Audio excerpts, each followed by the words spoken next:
Good morning dear students, welcome back. आज हम लोग एक नए चैप्टर के साथ अपनी क्लास की शुरुआत करने जा रहे हैं। अगेन मैं ये कहना चाहूंगा कि for the purpose of CBSE as well as for the purpose of competitive exam it's a very important class.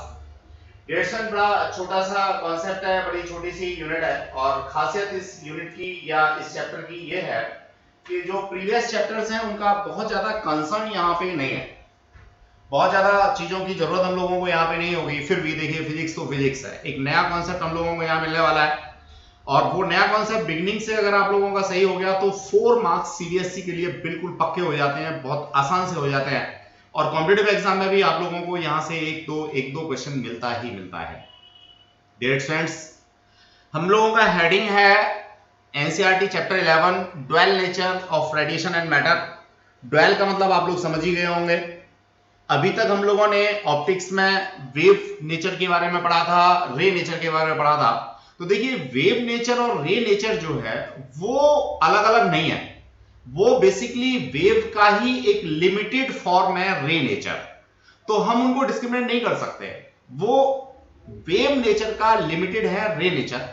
लेकिन अब वेव एज वेल एज रे दोनों को अगर हम क्लब करके देखें, उसके बेसिस पे लाइट से रिलेटेड जितने भी फिनोमिना हैं, जस्ट लाइक हम लोग बात करते हैं reflection, refraction, dispersion, diffraction, whatever so, तो ये सारे के सारे फिनोमिना एक्सप्लेन नहीं हो सकते। स्पेशली फोटो इलेक्ट्रिक इफेक्ट, एक नया एस्पेक्ट हम लोग पढ़ने जा रहे हैं, इसी चैप्टर के अंदर पढ़ेंगे।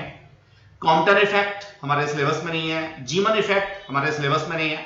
तो बेसिकली ये 3 इफेक्ट है, एक हमारा फोटो इलेक्ट्रिक इफेक्ट है, एक कॉम्पटन इफेक्ट है, एक जीमन इफेक्ट है। इन तीनों इफेक्ट्स को हम लोग ray optics as well as wave optics के बिहाफ पर एक्सप्लेन नहीं कर सकते। यानी हमें एक नया एस्पेक्ट कहीं ना कहीं पढ़ना होगा, डिस्कवर करना होगा, जिससे कि हम लोग फोटो इलेक्ट्रिक इफेक्ट को एक्सप्लेन कर सकें, जीमन इफेक्ट को एक्सप्लेन कर सकें, कॉम्पटन इफेक्ट को एक्सप्लेन कर सकें। तो डियर स्टूडेंट्स, जीमन इफेक्ट और कॉम्पटन इफेक्ट क्या है ये तो आप लोग केमिस्ट्री में पढ़िएगा, लेकिन उनको एक्सप्लेन करने के लिए हम लोगों को कहीं ना कहीं बात करनी होगी पार्टिकल नेचर की, कहीं ना कहीं बात करनी होगी रेडिएशंस एंड मैटर की, हम लोग करेंगे। फोटो इलेक्ट्रिक इफेक्ट हम लोगों के सीबीएसई सिलेबस में है, तो उसके बारे में हम लोग यहां पे पढ़ेंगे। तो ब्रीफिंग मैंने करने की कोशिश की, आपको बताने की कोशिश की कि किस तरह से हम लोगों को इस यूनिट की या इस चैप्टर की जरूरत है। अब नो डाउट जब हम इस चैप्टर को पढ़ लेंगे, यानी हम लोग पार्टिकल नेचर के बारे में पढ़ लेंगे, रेडिएशंस एंड मैटर के बारे में पढ़ लेंगे, तब हम लोगों को कहना होगा कि लाइट हैव ड्वेल नेचर, यानी उसकी wave nature as well as जो पार्टिकल नेचर है वो दोनों ही एट ए टाइम हम लोगों को वैलिडेट करनी होंगी, तभी जाकर के हम लोग लाइट से रिलेटेड सारे के सारे फिनोमिना को एक्सप्लेन कर सकते हैं, समझा सकते हैं। तो डियर स्टूडेंट्स, शुरू करते हैं हम लोग। सबसे पहले एज यूजुअल सिलेबस की बात करेंगे। तो देखिए, ड्वेल नेचर वाला जो ये चैप्टर है वो हमारा 4 मार्क्स का है और मैं समझता हूं 3 या 4 क्लासों में ही हमारा कंप्लीट हो जाना चाहिए। हमें यहाँ फोटो इलेक्ट्रिक इफेक्ट के बारे में पढ़ना है, हर्ट्ज एक्सपेरिमेंट के बारे में पढ़ना है। हर्ट्ज ने बेसिकली ये एक्सपेरिमेंट हम लोगों को दिया और इन सारी की सारी चीजों को बताया। फिर हमें आइंस्टीन की फोटो इक्वेशन के बारे में पढ़ना है, पार्टिकल नेचर के बारे में पढ़ना है, एक्सपेरिमेंटल स्टडी हम लोगों को देनी है फोटो इलेक्ट्रिक इफेक्ट की, फोटो इलेक्ट्रिक इफेक्ट क्या होता है ये बात हम लोगों को डिस्कस करनी है, मैटर वेव क्या होती है, मैटर वेव्स की नेचर क्या होती है ये बात हम लोगों को पढ़नी है। फाइनली हम लोगों को डी ब्रॉगली रिलेशन देना है। एक एक्सपेरिमेंट यहाँ पे है डेविसन जर्मर एक्सपेरिमेंट। बेसिकली ये एक्सपेरिमेंट हमारे नोट्स में है, लेकिन सीबीएसई में इस समय नहीं है, तो हमने इसको यहाँ हाईलाइट किया हुआ है, ग्रीन से डिनोट किया हुआ है, लेकिन इसके बिना काम चलता भी नहीं है। कॉम्पिटिटिव एग्जाम्स के लिए आपको करना ही करना होगा। डियर स्टूडेंट्स, अब हम बात करना है इससे रिलेटेड एक्टिविटी की। तो हमारे लैब्स में हम लोगों को एक एक्टिविटी नंबर 3 मिलती है, to study effect of intensity of light by varying distance of source on an LDR. Light detecting diode है एलडीआर। तो एलडीआर के अंदर हम लोगों को इंटेंसिटी और डिस्टेंस के बीच में एक रिलेशनशिप डेवलप करके दिखानी होती है एक्टिविटीज की फॉर्म में। फिर है हमारा सजेस्टेड इन्वेस्टिगेटिव प्रोजेक्ट। तो हम लोग यहां से इन्वेस्टिगेटिव प्रोजेक्ट भी एक तैयार कर सकते हैं। तो यहाँ पे हम लोगों का कॉन्सेप्ट रहेगा इसका, लैंप को लेकर के इल्यूमिनेट करेंगे, एलडीआर से उसकी लाइट इंटेंसिटी को मेजर करेंगे और डिफरेंट बल्ब्स को लेकर के ऐसा करेंगे, एक कंपैरेटिव स्टडी हम लोग दे देंगे। बाकी जब हम लैब में जाएंगे तो और अच्छे से इस चीज को एक्सप्लेन करेंगे। थ्योरी क्लास है तो बहुत ज्यादा एम्फेसाइज मैं इसको नहीं कर रहा हूं, लेकिन यहाँ ये जरूर बताया हुआ है हमने कि यहाँ से आप ये एक इन्वेस्टिगेटिव प्रोजेक्ट भी तैयार कर सकते हैं। डियर स्टूडेंट्स, अब कॉन्सेप्ट हम लोगों का आता है सबसे पहले यहाँ पे फ्री इलेक्ट्रॉन्स इन मेटल। देखिए ये फ्री इलेक्ट्रॉन्स क्या है, इनका है, ये बात हम लोग यहाँ पे अभी डिस्कस करने जा रहे हैं। स्पेशली मेटल्स की बात कर रहे हैं। डियर स्टूडेंट्स, मेटल्स में हम सब लोग जानते हैं, जस्ट लाइक मैं सोडियम का केस ले लेता हूं, मेटल की कैटेगरी में आता है। इसकी आउटर मोस्ट ऑर्बिट में एक इलेक्ट्रॉन होता है, सब जानते हैं। इसी तरह से मैग्नीशियम की बात करेंगे, लिथियम की बात करेंगे, तो आउटर मोस्ट ऑर्बिट में 1 है, 2 है या 3 है, तो हम लोग उनको क्या कहते हैं, मेटल्स कहते हैं। अब डिस्टेंस जो आउटर मोस्ट ऑर्बिट का ये इलेक्ट्रॉन है, इसको इजीली यहां से बाहर निकाला जा सकता है, तो हम इसे कहते हैं फ्री इलेक्ट्रॉन।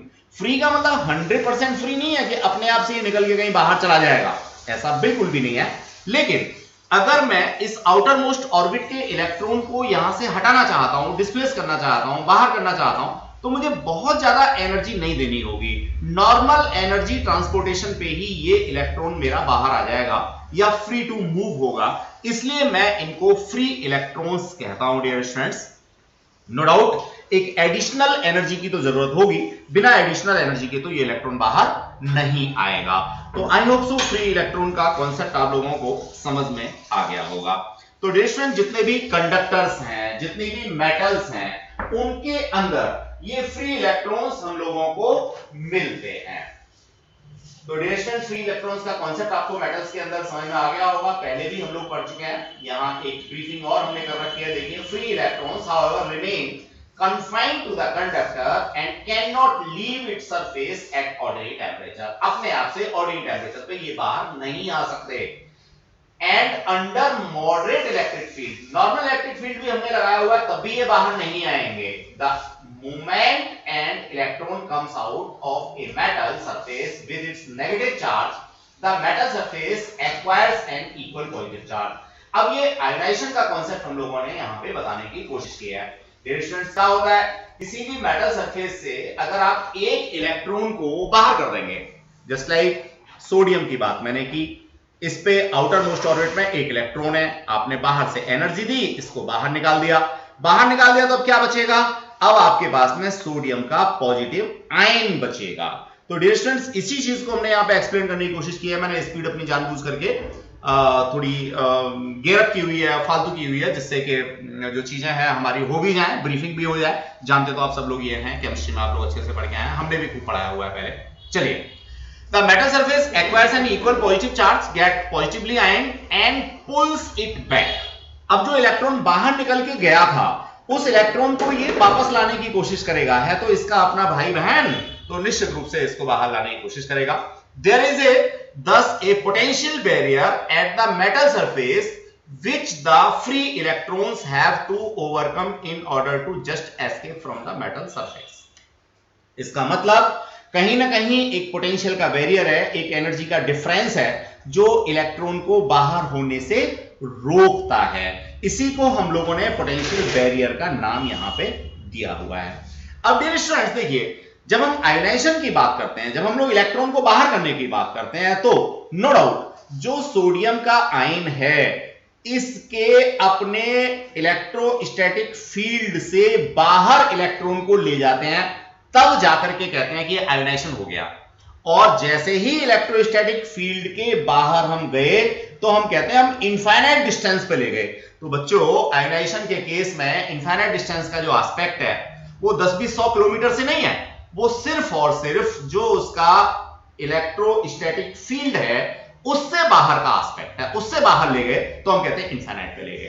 तो पोटेंशियल बैरियर का जो कॉन्सेप्ट है या आयोनाइजेशन एनर्जी का जो कॉन्सेप्ट है, वो कहीं ना कहीं मेटल सरफेस से इलेक्ट्रॉन को इनफाइनाइट तक ले जाने का कॉन्सेप्ट है। यानी इलेक्ट्रॉन को उसके इलेक्ट्रोस्टैटिक फील्ड से बाहर कर देने का कॉन्सेप्ट है। क्या? Potential barrier as well as ionisation energy. अब dear students, ionisation energy and potential barrier से बिल्कुल डिफर थिंग, सिमिलर तो है लेकिन बिल्कुल डिफर है। क्या है? वर्क फंक्शन है। अब ये वर्क फंक्शन क्या होता है, हम लोग इसके बारे में यहां पे डिस्कशन देने जा रहे हैं। That is the concept of work function. अब देखिए, वर्क फंक्शन जो है वो सिमिलर भी है और बिल्कुल डिफर भी है। किससे? पोटेंशियल बैरियर से या आयोनाइजेशन एनर्जी से। डेशन, मान लीजिए ये मेरे पास एक सोडियम का एटम है और इसकी आउटर मोस्ट ऑर्बिट में ई एक इलेक्ट्रॉन है। अब मैं इसको एनर्जिएट करूं और निश्चित रूप से इसी सोडियम के इलेक्ट्रोस्टैटिक फील्ड के बिल्कुल बस बाउंड्री पर, या मैं कह सकता हूं at the surface of sodium तक लाने में मुझे जो वर्क डन करना पड़ेगा, जो एनर्जी लगानी पड़ेगी, उसे मैं कहूंगा वर्क फंक्शन। फिर समझिए, जब हम लोग आयोनाइजेशन एनर्जी की बात कर रहे थे, पोटेंशियल बैरियर की बात कर रहे थे, तो हम इलेक्ट्रॉन को फील्ड के बाहर ले गए थे, जिसको हमने कहा था इनफाइनाइट में ले गए जी। लेकिन वर्क फंक्शन के केस में हम सिर्फ मेटल के सरफेस पे ला रहे हैं, यानी इलेक्ट्रोस्टैटिक फील्ड की बाउंड्री के अंदर ही रख रहे हैं। हमने मेटल से तो हटा दिया इलेक्ट्रॉन को, लेकिन बाउंड्री पे है। इसके लिए हमें कुछ बाहर से एनर्जी देनी पड़ेगी। उस एनर्जी को हम लोग कहते हैं वर्क फंक्शन।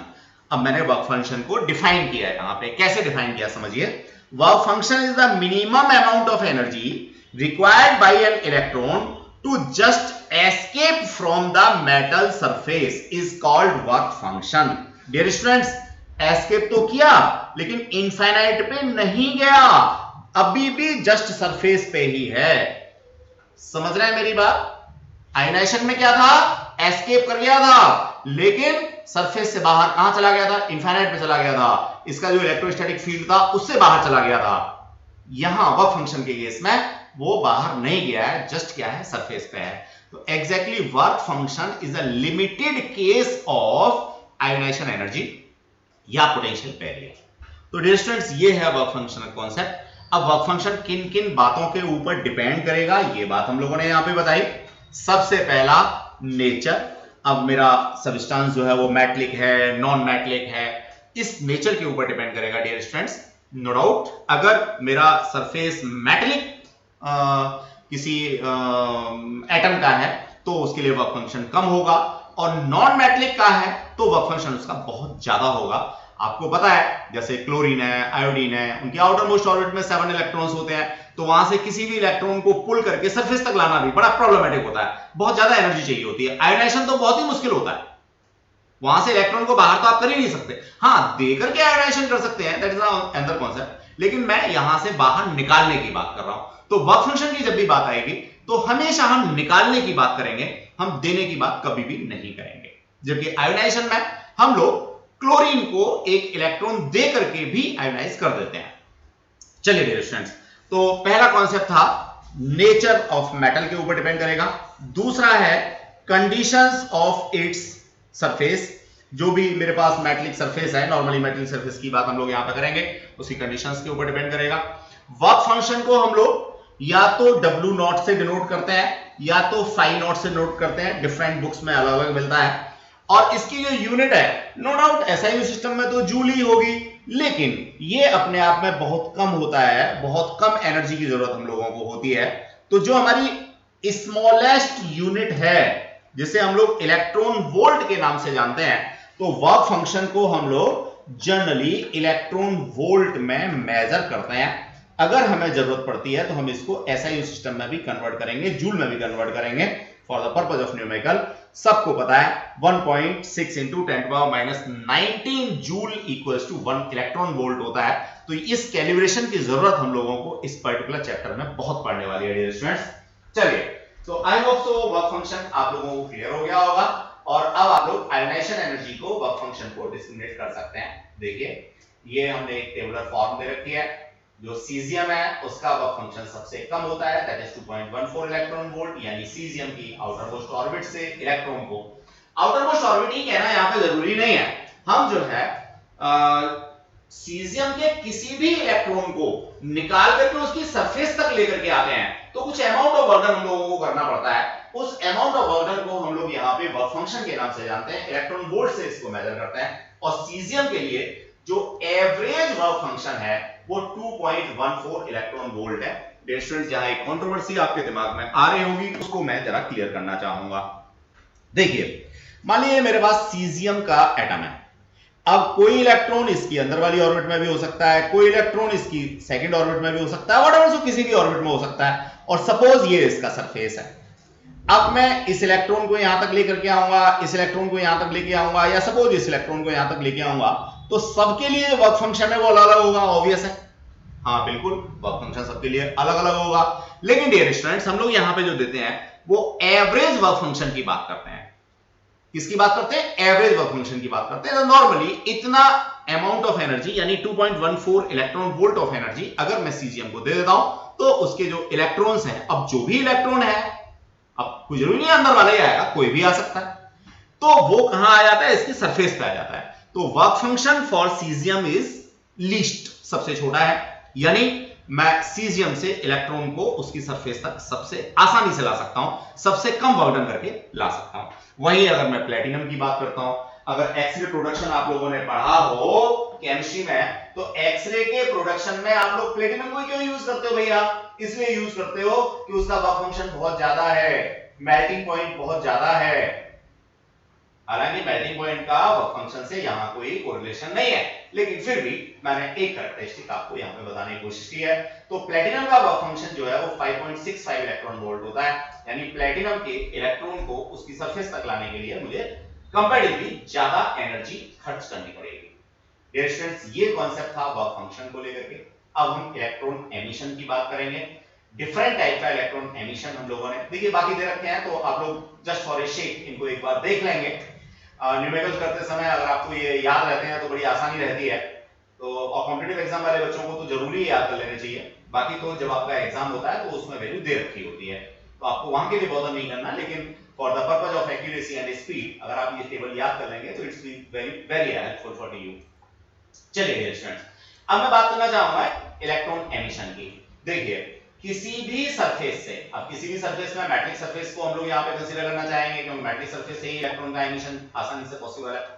किसी भी सरफेस से इलेक्ट्रॉन को बाहर निकाला जा सकता है, तो उसे हम लोग कहते हैं इलेक्ट्रॉन एमिशन। कितने तरीके से हो सकता है? पहला है थर्मोनिक एमिशन। डियर स्टूडेंट्स, ये आपके पास में कोई भी सब्सटेंस है, जनरली मेटल है, मेटल से ही आसानी से निकलता है तो मेटल ही हम लोग ले रहे हैं। बाकी नॉन मेटल से भी निकलेगा। जब आप एनर्जी देते जाओगे तो क्या होगा? जरूर निकलेगा, वहां से भी निकलेगा। तो मान लीजिए आपने इसको हीट अप करना शुरू किया, तो देखिए सारी की सारी बॉडी का टेम्परेचर बढ़ेगा और एक सर्टेन टेम्परेचर आने के बाद यहां से इलेक्ट्रॉन्स बाहर निकलना शुरू हो जाएंगे। That will be termed as thermionic emission. Dear students, कभी अगर आपने ध्यान से देखा हो, वैसे तो नॉर्मली आप जो हीटिंग एलिमेंट्स हैं वो नहीं मिलते हम लोगों को हमारे घरों में, लेकिन हीटर आपने देखा हो इलेक्ट्रिसिटी से लगा करके उसके ऊपर हम लोग कोई भी यूटेंसिल्स रख करके आराम से अपना खाना बनाते थे किसी समय में। अब हो सकता है गांव देहात में कहीं भी अभी भी हीटर चल रहे हो। तो हीटर का जो फिलामेंट होता है जनरली नाइक्रोम का बना होता है। आप देखते हैं कि साल 2 साल 3 साल में जाकर के वो धीमे धीमे करके क्या हो जाता है, सारा नाइक्रोम एवोपरेट हो जाता है। हाँ डियर स्टूडेंट, थर्मोनिक एमिशन वहां से होता है, एवोपरेट हो जाता है और फाइनली वो बिल्कुल पतला हो जाता है और खत्म हो जाता है। ऐसे ही मान लीजिए मैं बात करता हूं गीजर की, ऐसे ही मैं मान लीजिए बात करता हूं इमर्शन रॉड की या इलेक्ट्रिक आयरन की। इन सब के अंदर हम लोग यही प्रोसेस यूज करते हैं। तो यहां भी कंपैरेटिवली कंटिन्यूअसली थर्मोनिक एमिशन होता जाता है और इन सबकी एक लाइफ साइकिल होती है। कोई 10 साल में प्रेस खराब हो जाती है, कोई 5 साल में गीजर खराब होता है, जितना जिसका यूज। तो डियर स्टूडेंट, थर्मोनिक एमिशन क्या होता है? आई होप सो आपको समझ में आ गया होगा। बिल्कुल छोटा सा कॉन्सेप्ट है। इसमें पूरी बॉडी का टेम्परेचर बढ़ेगा। टेम्परेचर बढ़ने के बाद एक सर्टेन टेम्परेचर पे इलेक्ट्रॉन्स यहां से बाहर निकलना शुरू हो जाएंगे। देन आफ्टर फील्ड एमिशन और कोल्ड एमिशन, नो डाउट नाम से ही पता लग रहा है, ये मेरे पास कोई भी मेटलिक बॉडी है और इस मेटलिक बॉडी के दोनों तरफ, एक तरफ मैं हाईली पॉजिटिव चार्ज, एक तरफ मैं नेगेटिव चार्ज लगा देता हूं।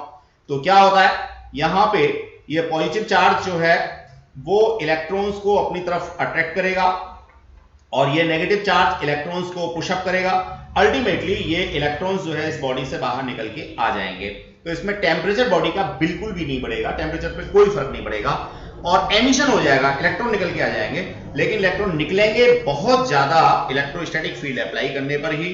उसको हम लोग कहते हैं क्या? Field emission. क्या कहते हैं dear students?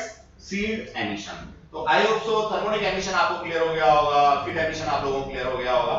Then photoelectric emission and secondary emission. तो डियर स्टूडेंट्स फोटोइलेक्ट्रिक एमिशन के ऊपर तो मुझे पूरी कहानी पढ़नी है, तो मैं अभी आपको पहले शेयर करना चाहूंगा सेकेंडरी एमिशन को लेकर के। डियर स्टूडेंट्स ये सेकेंडरी एमिशन क्या है? सेकेंडरी एमिशन अगेन वही हमारा जो एक्सरे प्रोडक्शन वाला कॉन्सेप्ट है। हम क्या करते हैं, यहाँ पे ये कोई प्लेटिनम की रॉड ले लेते हैं, यहाँ पे क्या डालते हैं, हाईली एनर्जेटिक इलेक्ट्रॉन बीम डालते हैं, तो कंपैरेटिवली दूसरी एनर्जी के इलेक्ट्रॉन्स यहां से निकलना शुरू हो जाते हैं। इसे हम लोग बोलते हैं सेकेंडरी एमिशन। तो डियर स्टूडेंट्स ये तीनों तरह का emission, thermionic, field emission and secondary emission, बिल्कुल क्वाइट डिफर है किससे? फोटोइलेक्ट्रिक एमिशन से। अब ये फोटोइलेक्ट्रिक एमिशन क्या है, इसे हम लोग यहाँ पे पढ़ना चाहेंगे, यही हमारे सिलेबस में है। ये तो तीनों चीजें हमने सिर्फ इसलिए बताई थी कि इसको डिस्क्रिमिनेट कर सकें। डियर स्टूडेंट्स फोटोइलेक्ट्रिक एमिशन में क्या होता है, हम लोग एक ऑब्जर्वेशन लेते हैं, आगे हमने दे भी रखा है। ये मान लीजिए मेरे पास कोई एक मैट्रिक प्लेट है, मैंने यहाँ सुइटेबल फ्रीक्वेंसी के रेडिएशंस गिराए। अब ये कहना यहाँ पे बहुत जरूरी है कि सुइटेबल फ्रीक्वेंसी के रेडिएशंस गिराए, तो यहां से इलेक्ट्रॉन्स जो है वो निकल करके बाहर आ जाते हैं। That is termed as photoelectric emission. No doubt ना तो ये फील्ड एमिशन है, ना तो ये थर्मोनिक एमिशन है, ना ही ये सेकेंडरी एमिशन है। ये तीनों में से कोई सा भी एमिशन नहीं है। ये बिल्कुल अपने आप में डिफर कॉन्सेप्ट है कि सुइटेबल फ्रीक्वेंसी के फोटोन्स हम लोग यहां पे गिराते हैं। अब ये फोटोन्स क्या होते हैं पढ़ेंगे, अभी पढ़ेंगे डियर स्टूडेंट्स। हम ये कहते हैं कि सुइटेबल फ्रीक्वेंसी की एनर्जी गिराते हैं। अब तो ठीक है, ठीक। तो सुइटेबल फ्रीक्वेंसी की एनर्जी हम इस पे इंसिडेंट कराएंगे, यहां से इलेक्ट्रॉन्स बाहर निकलेंगे, तो हम इस तरह के इलेक्ट्रॉन एमिशन को नाम देते हैं photoelectric emission. That is the concept regarding to photoelectric emission dear students.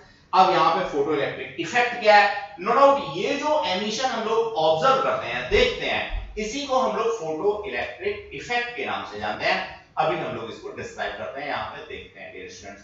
Define की बात हम लोग करें, चलिए डिफाइन हम बाद में देखेंगे, पहले हम लोग जो है ये डायग्राम देख लेते हैं डियर स्टूडेंट्स। इस पे हम फोटो इलेक्ट्रिक एमिशन को और ज्यादा एलोबरेट करने की कोशिश करते हैं और ज्यादा समझने की कोशिश करते हैं। देखिए हमने यहाँ पे क्या किया हुआ है, एक एक्सपेरिमेंटल सेटअप लिया हुआ है, लेनार्ड ने बेसिकली किया था। देखिए ये यहाँ पे हम लोगों ने एक मेटल की प्लेट ले ली, इस मेटल की प्लेट को हमने यहाँ negative terminal of high tension battery से जोड़ा हुआ है। ये high tension battery no doubt DC है, जिससे कि पोलैरिटी हमेशा इसकी नेगेटिव ही रहेगी। डियर स्टूडेंट थोड़े गैप के बाद हम लोगों ने दूसरी प्लेट ली हुई है, जस्ट लाइक कैपेसिटर में कह सकता हूं इसको। वैसे ये कैपेसिटर है नहीं, लेकिन कैपेसिटर जैसा अरेंजमेंट है। कैपेसिटर में ये डिस्टेंस काफी कम होती है, माइक्रोमीटर में होती है, मिलीमीटर में होती है, या ये डिस्टेंस हमारी 1 मीटर तक भी हो सकती है। तो डियर स्टूडेंट्स यहाँ पे हम लोगों ने पॉजिटिव टर्मिनल लिया और वही प्लेट ले ली और इसको पॉजिटिव टर्मिनल के साथ में जोड़ दिया। अब डियर स्टूडेंट्स यहाँ पे हमने एक सेंसिटिव माइक्रो एम्पियर मीटर लगा दिया। ये नॉर्मल कंडीशन में क्या होगा, यहाँ पे कोई भी करंट फ्लो नहीं करेगी। क्यों नहीं करेगी? क्योंकि यहाँ बीच में गैप काफी है, 1 मीटर या 50 सेंटीमीटर का गैप हम लोगों ने रखा है, तो ऐसी स्थिति में कोई भी कंडक्शन इसके अंदर नहीं होगा। डियर स्टूडेंट्स अब हम क्या करते हैं कि इस प्लेट पर जो नेगेटिव प्लेट थी, इसे हम लोग एमीटर का नाम भी देते हैं, यहां पे अल्ट्रावायलेट रीजन की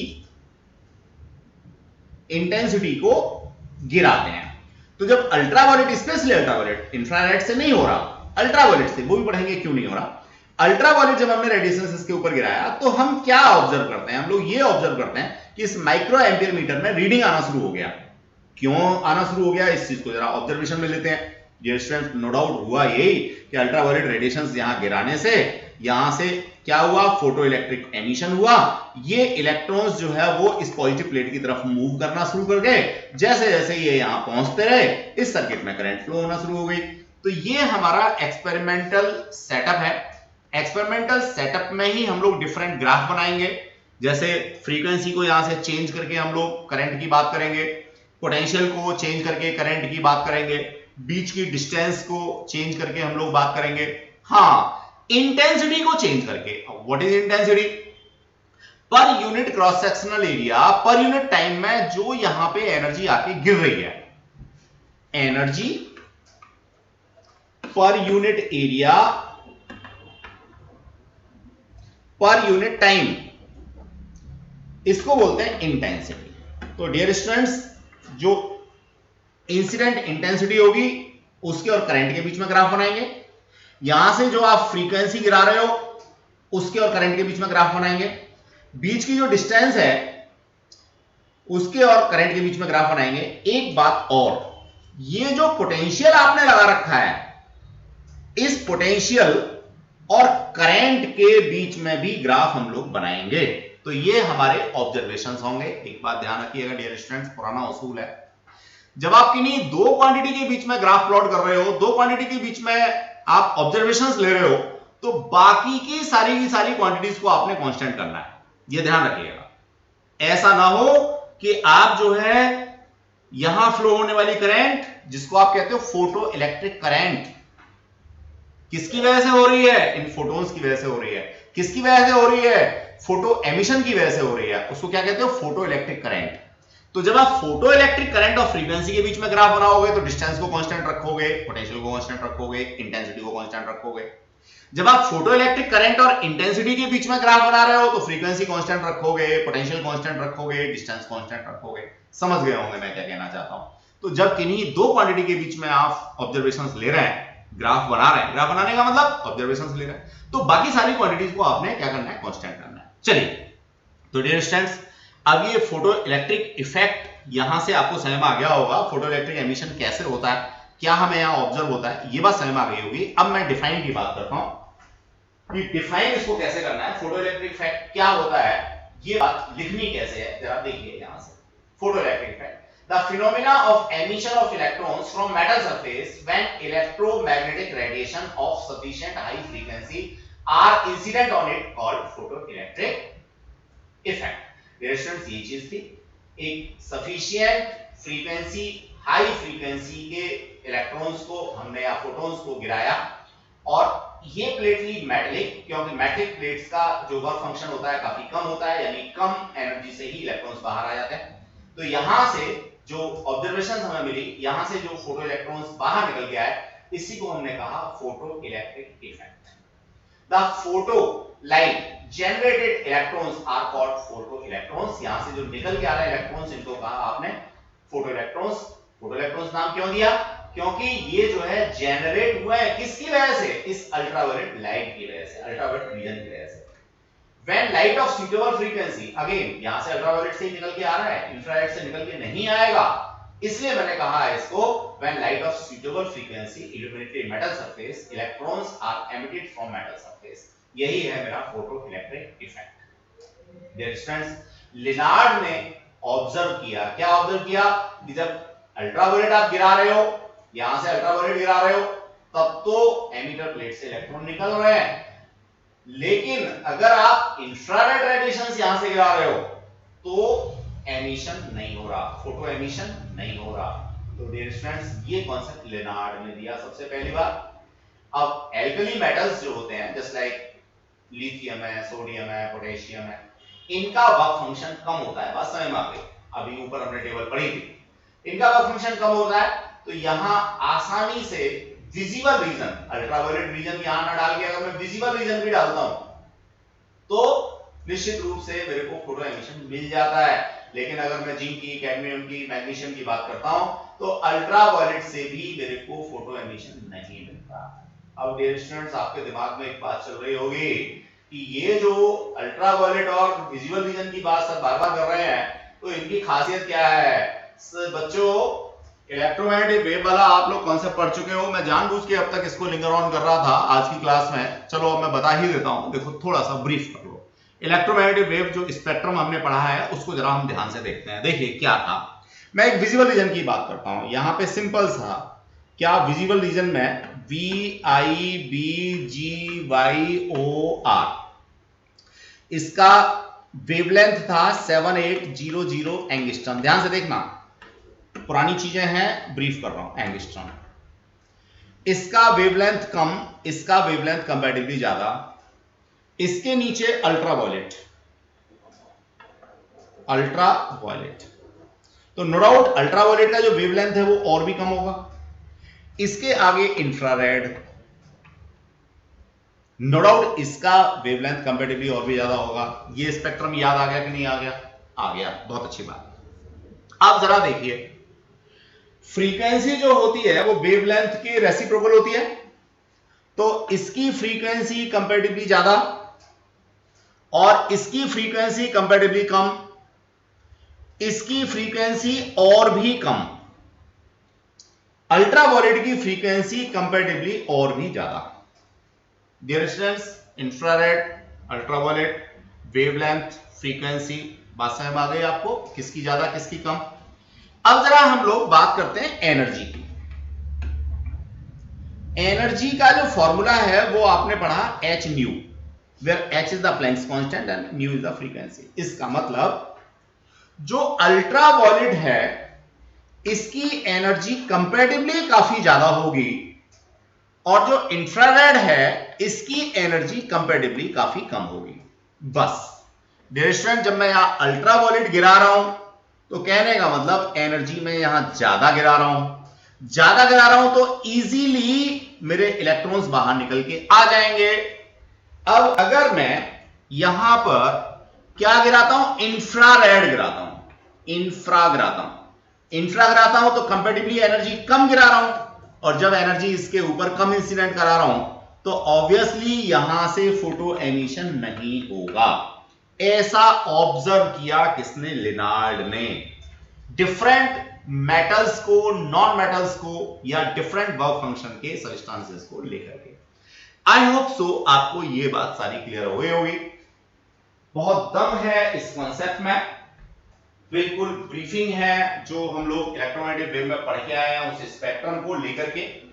आई होप सो ये चीजें आप क्लियर जरूर करेंगे।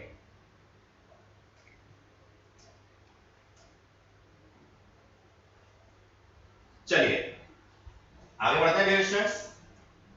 अब जैसा हम लोग डिस्कस कर रहे थे वैसा यहां पे हम लोग बात करना चाहेंगे फर्दर। ये लिनार्ड ने क्या देखा ये बता दिया, एल्कली मेटल्स क्या करते हैं ये बात क्लियर हो गई। अब ये experimental study of photo electric effect जो अभी हम लोगों ने डिस्कस किया था उसी को लेकर के थोड़ा सा काम हम यहाँ पे और करेंगे। एक्सपेरिमेंटल स्टडी की बात करेंगे हम लोग, फिर इसके जो कंक्लूजन्स हैं उनकी बात करेंगे हम लोग। एक्सपेरिमेंटल स्टडी जरा ध्यान से देखते हैं हम लोग, एक्सपेरिमेंटल सेटअप कैसे किया हुआ है, समझिए इस डायग्राम को ध्यान से। डियर स्टूडेंट्स, ये वैक्यूमाइज्ड एक मेरे पास ट्यूब है, इसके अंदर वैक्यूम है, एयरवेयर कुछ भी नहीं है जिससे कि कोई आयोनाइजेशन या कोई फालतू की झंझट ना हो। ये मेरे पास मेटल की एक प्लेट है जिसको मैंने फोटो सेंसिटिव प्लेट नाम दिया है। सिंपली इसका वर्क फंक्शन जो है कंपैरेटिवली कम है इसलिए इसको फोटो सेंसिटिव कह दिया है। इस प्लेट को मैंने नाम दिया है emitter, emitter plate. Dear student, दूसरी तरफ मेरी दूसरी प्लेट है जिसको मैंने कलेक्टर नाम दिया है। ये मेरे पास विंडो है, वैक्यूम करने के लिए काम आई थी।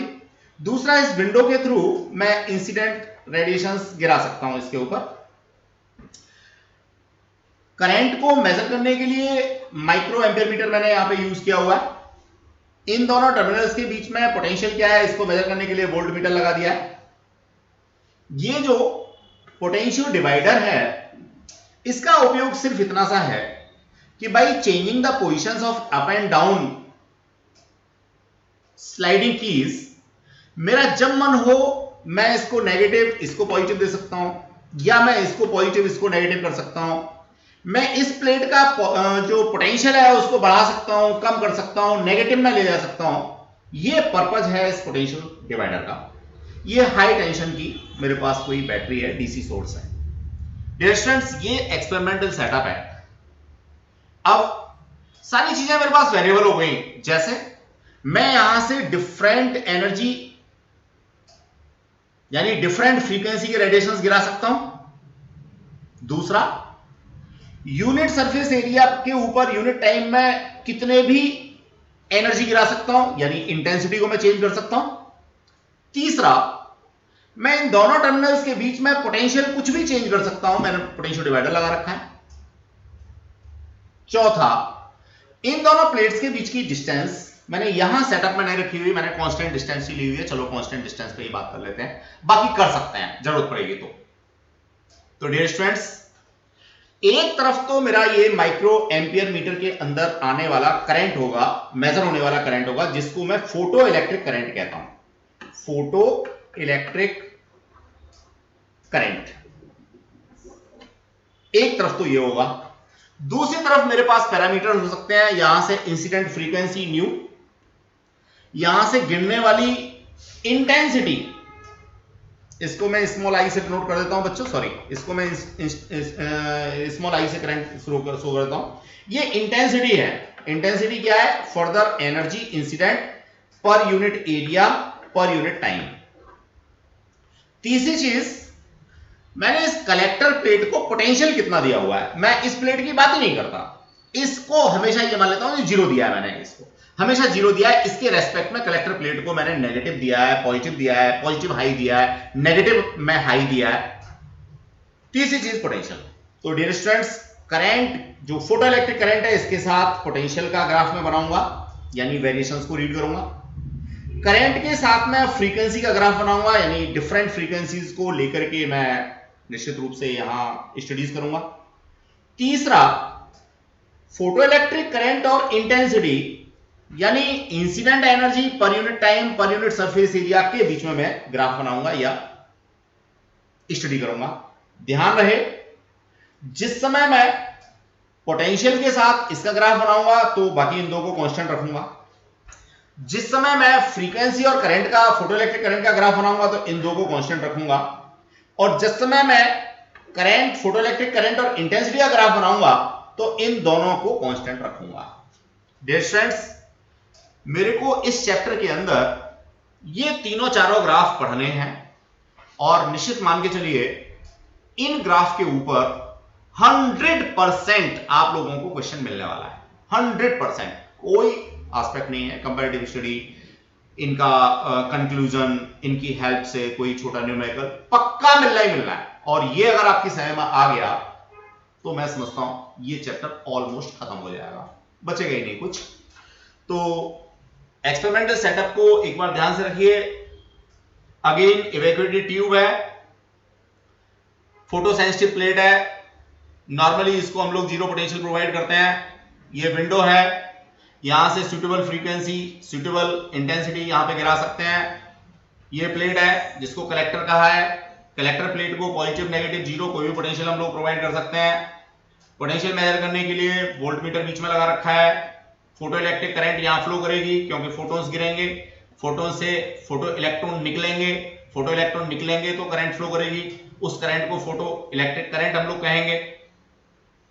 ये पोटेंशियल डिवाइडर है जो निश्चित रूप से इन दोनों प्लेट्स के बीच में पोटेंशियल को सेटअप करने के काम आता है। अब डियर स्टूडेंट्स, सबसे पहला जो ग्राफ है वो है इंटेंसिटी और करंट को लेकर के। किसको लेकर के? इंटेंसिटी और करंट को लेकर के। डियर स्टूडेंट्स, मैंने यहां पे ग्राफ आपको इंटेंसिटी और करंट का दे रखा है, लेकिन मैं ये चाहूंगा कि पहले आपको फ्रीक्वेंसी और करंट के बीच में ग्राफ बना के दिखा दूं। ये सबसे ज्यादा इंपॉर्टेंट है, या यहां से शुरुआत होती है। डियर स्टूडेंट्स, ये ग्राफ मैंने यहां पे बनाया, यहां पे फ्रीक्वेंसी ले ली और यहां पे फोटो इलेक्ट्रिक करंट ले लिया, बाकी सब कांस्टेंट है, पोटेंशियल कांस्टेंट है, इंटेंसिटी कांस्टेंट है। तो मैं क्या देखता हूं, मैंने फ्रीक्वेंसी यहां पे सपोज न्यू इक्वल टू 0 से शुरुआत की, धीमे धीमे करके फ्रीक्वेंसी को बढ़ाता जा रहा हूं, बढ़ाता जा रहा हूं, बढ़ाता जा रहा हूं। तो मैं क्या देखता हूं, 0 पे फोटो इलेक्ट्रिक करंट 0, थोड़ा फ्रीक्वेंसी बढ़ाई फिर भी फोटो इलेक्ट्रिक करंट 0, फिर फ्रीक्वेंसी बढ़ाई फिर भी 0, फिर बढ़ाई फिर भी 0। एक सर्टेन फ्रीक्वेंसी पे जाके photo electric current non zero हुई, यानी फ्लो होना शुरू हुई। अब सर्टेन फ्रीक्वेंसी के बाद जब मैं फ्रीक्वेंसी बढ़ाता हूं, जो भी यहां से इंसिडेंट करा रहा हूं रेडिएशन, तो फोटो इलेक्ट्रिक करंट बढ़ती चली जाती है। गेटिंग द कॉन्सेप्ट और नॉट? डियर स्टूडेंट्स, मैं फ्रीक्वेंसी बढ़ाता गया, करंट बढ़ती गई, एक सर्टेन फ्रीक्वेंसी के बाद ये कांस्टेंट हो जाती है करंट, फिर नहीं बढ़ती। अब कंक्लूजन ले लेते हैं इस चीज का। क्या? फोटो इलेक्ट्रिक एमिशन के लिए एक सर्टेन मिनिमम फ्रीक्वेंसी की जरूरत है, जिसको मैं थ्रेशोल्ड फ्रीक्वेंसी कहता हूं और न्यू नॉट से डिनोट करता हूं। डियर स्टूडेंट्स, एक थ्रेशोल्ड फ्रीक्वेंसी की जरूरत है, इससे कम फ्रीक्वेंसी पे फोटोइलेक्ट्रिक करंट मेरा निकलता ही नहीं है। अब जैसे जैसे मैं फ्रीक्वेंसी बढ़ाता हूं वैसे वैसे फोटोइलेक्ट्रिक करंट बढ़ती है, लेकिन एक सर्टेन फ्रीक्वेंसी के बाद ये करंट कांस्टेंट हो जाती है। इसका मतलब क्या है? इसका सिंपल सा मतलब यह है कि जितना भी यहां पे मेरे पास इलेक्ट्रॉन प्रेजेंट था वो सारा बाहर निकलने लगा। अब इलेक्ट्रॉन बचा ही नहीं, बचा ही नहीं, इसका मतलब फोटोइलेक्ट्रिक करंट मेरी सैचुरेट हो गई, कांस्टेंट हो गई। तो डियर स्टूडेंट, नॉर्मली ये ग्राफ हमें यहां तक पढ़ना होता है, आगे की बात हमें जनरली नहीं करनी होती है। इसमें जो मेन कॉन्सेप्ट है वो थ्रेशोल्ड फ्रीक्वेंसी का है। एक सर्टेन फ्रीक्वेंसी पे ही फोटोइलेक्ट्रिक एमिशन होगा, उससे नीचे फ्रीक्वेंसी अगर हम लेते हैं तो उस पर फोटोइलेक्ट्रिक एमिशन नहीं होगा। तो थ्रेशोल्ड फ्रीक्वेंसी आई होप सो आपको समझ में आ गई होगी। By keeping other factors constant, जैसे इंटेंसिटी कांस्टेंट है, पोटेंशियल कांस्टेंट है, एज वेल एज हमने यहां मेटल कौन सा चूज किया हुआ है दोनों एंड्स पे, ये भी हमारा कांस्टेंट है। सोडियम के लिए अलग होगा, पोटेशियम के लिए अलग होगा, सीजियम के लिए अलग होगा, प्लेटिनम के लिए अलग होगा। डियर स्टूडेंट, थ्रेशोल्ड फ्रीक्वेंसी से ही हमारा वर्क फंक्शन का कॉन्सेप्ट बन जाता है। Work function W naught equals to H nu naught, that is the minimum amount of work done which is needed to bring electrons just at the surface of metal। तो dear students, work function और threshold frequency के बीच में relation भी हमने यहां पे clear कर दिया। Work function equals to H nu naught. तो थ्रेशोल्ड फ्रीक्वेंसी का कॉन्सेप्ट आपको क्लियर हो गया होगा। बाकी सारे के सारे पैरामीटर्स हमने कांस्टेंट किए हुआ है। अब हम थोड़ा आगे बढ़ना चाहेंगे डियर स्टूडेंट्स, बड़ी मजेदार सी बातें करना चाहेंगे। इंटेंसिटी की बात हम लोग करना चाहें। देखिए इंटेंसिटी क्या है, सिंपल सा कॉन्सेप्ट है डियर स्टूडेंट्स। फिर मैं एक ग्राफ आपको बना के दिखाता हूं यहां पे। बाकी सारे ग्राफ मैंने आपके नोट्स में तो बना ही रखे हैं, बाकी सारे पैरामीटर कांस्टेंट। अब मैंने क्या किया, ये फिर ग्राफ लिया, यहां पे फोटोइलेक्ट्रिक करंट और ये इंटेंसिटी। देखिए डियर स्टूडेंट्स, फोटोइलेक्ट्रिक एमिशन के लिए ये एसेंशियल तो है कि थ्रेशोल्ड फ्रीक्वेंसी के बराबर कम से कम फ्रीक्वेंसी होना चाहिए। उससे पहले तो हम ये ग्राफ ही नहीं बना सकते। थ्रेशोल्ड फ्रीक्वेंसी के बाद कोई भी फ्रीक्वेंसी ली, उसको कांस्टेंट कर दिया। अब यहां से इंटेंसिटी बढ़ा रहे हैं, यानी number of photons per unit surface area हम लोग बढ़ाते जा रहे हैं। तो हम क्या देखते हैं, जीरो इंटेंसिटी पे जीरो करंट, जैसे जैसे इंटेंसिटी बढ़ाते हैं करंट भी बढ़ती है, लेकिन एक सर्टेन इंटेंसिटी पर जाकर के फर्दर इंटेंसिटी हम बढ़ाते चले जाते हैं, करंट हमारी सैचुरेट हो जाती है। ऐसा क्यों हो रहा है डियर स्टूडेंट्स? देखिए, जो फोटोन्स यहां आकर ये टकराते हैं वो 1/1 की कोलिजन है। 1/1 यानी एक फोटोन एक इलेक्ट्रॉन को ही निकाल सकता है, एक फोटोन दो इलेक्ट्रॉन को नहीं निकाल सकता। तो जितने फोटोन्स पर यूनिट एरिया हमने यहां डाले थे, उतने ही इलेक्ट्रॉन्स पर यूनिट एरिया यहां से निकलने लगे, फोटो इलेक्ट्रिक करंट बढ़ने लगी। लेकिन यहां जो मेरे पास इलेक्ट्रॉन्स थे per unit cross sectional area, उससे ज्यादा इलेक्ट्रॉन तो है ही नहीं, एक डेफिनेट नंबर ऑफ इलेक्ट्रॉन्स ही हो सकता है। तो मैं कितनी भी इंटेंसिटी गिराऊं, जब यहां इलेक्ट्रॉन प्रेजेंट ही नहीं है तो निकलेगा क्या? कुछ नहीं निकलेगा, यानी करंट मेरी सैचुरेट हो जाएगी, कांस्टेंट हो जाएगी। तो ये वाला ग्राफ मेरा सैचुरेटेड करंट का कॉन्सेप्ट मिल गया, जिसको मैंने कहा इफेक्ट ऑफ इंटेंसिटी। तो डियर स्टूडेंट्स, यहां से एक बात समझ आई, 1/1 का कोलिजन है, परफेक्टली इलास्टिक कोलिजन है, यानी 100% एनर्जी अपनी दे दे रहा है, कोई एनर्जी का यहां पे खत्म नहीं हो रहा। इंस्टेंटेनियसली डियर स्टूडेंट्स, जैसे ही फोटोन आके गिरा, तुरंत यहां से फोटो एमिशन शुरू हो गया तो हो गया, अदरवाइज तो फोटोन बेकार गया, वो आगे कहीं एनर्जी को दे देता है, बेकार हो जाती है एनर्जी। तो डियर स्टूडेंट्स, इंटेंसिटी का कॉन्सेप्ट क्लियर हो गया और फ्रीक्वेंसी का कॉन्सेप्ट क्लियर हो गया। ये यहां से हम लोग देखेंगे तो इफेक्ट ऑफ इंटेंसिटी मैंने मेंशन किया हुआ है, photoelectric current radiation of the fixed frequency, ये मैंने थ्रेशोल्ड फ्रीक्वेंसी का बता दिया। फिक्स्ड फ्रीक्वेंसी के लिए उससे ज्यादा ही होनी चाहिए। एक्सीलरेटिंग पोटेंशियल भी मेरा कांस्टेंट है, यानी इस प्लेट को जो मैंने पोटेंशियल दिया है इसको एक्सीलरेटिंग पोटेंशियल मैं कह सकता हूं, तो वो भी कांस्टेंट है, बाकी सारी चीजें कांस्टेंट हैं। तो ये ग्राफ दिया हमने फोटोइलेक्ट्रिक करंट और इंटेंसिटी का। जो सैचुरेशन करंट का ग्राफ है वो हमने यहाँ पे नहीं दिखा रखा। तो इंटेंसिटी और फोटोइलेक्ट्रिक करंट जो है वो डायरेक्टली प्रोपोर्शनल होते हैं यहां तक। इसके बाद अगर मैं इंटेंसिटी बढ़ाऊंगा अभी तो करंट मेरी सैचुरेट हो जाएगी करंट वेरी नहीं बढ़ेगी। जो यहाँ पे नहीं दे रखा है वो मैं आगे और बना के दिखा देता हूं, दैट इज हियर। ठीक है बच्चों, अब जो इफेक्ट ऑफ पोटेंशियल है ये हम लोग पढ़ेंगे नेक्स्ट क्लास में। लेकिन जो फ्रीक्वेंसी वाला कॉन्सेप्ट था जो मैं पढ़ा चुका हूं, आपको बता चुका हूं डियर स्टूडेंट्स, उसको जरूर हम लोग देख लेते हैं एक बार। ये देखिए इफेक्ट ऑफ फ्रीक्वेंसी और रेडिएशन, ये हमने यहां पे रखा है डियर स्टूडेंट्स। ठीक है, intensity of incident radiation at each frequency is adjusted in such a way that the saturation current is same each time। तो यहां आगे हम लोग इसको देखेंगे। चलिए मैं इसको फिर नेक्स्ट क्लास में कराऊंगा। ये वाला ग्राफ मैंने एक्सप्लेन किया हुआ है आपको, इस वाले ग्राफ को देख लीजिए, ये एक्सप्लेन कर रखा है, तो इसे आप लोग देख लीजिएगा। यहाँ पे क्या हो रहा है, ये इंसिडेंट फ्रीक्वेंसी है, एक सर्टेन फ्रीक्वेंसी पे ही फोटो एमिशन शुरू हो रहा है। इसमें भी सैचुरेशन करंट को हमने शो नहीं किया है। इसमें भी मेटल ए और बी दो अलग अलग ग्राफ हमने बनाए हुए हैं। एक पर्टिकुलर मेटल ए के लिए थ्रेशोल्ड फ्रीक्वेंसी मेरी कंपैरेटिवली कम है और मेटल बी के लिए थ्रेशोल्ड फ्रीक्वेंसी कंपैरेटिवली ज्यादा है। यानी मेटल ए का जो वर्क फंक्शन है वो कम है, कम एनर्जी से ही इलेक्ट्रॉन्स निकल के आ जाते हैं, और मेटल बी का जो वर्क फंक्शन है वो कंपैरेटिवली ज्यादा है, यानी ज्यादा एनर्जी से निकल करके आते हैं।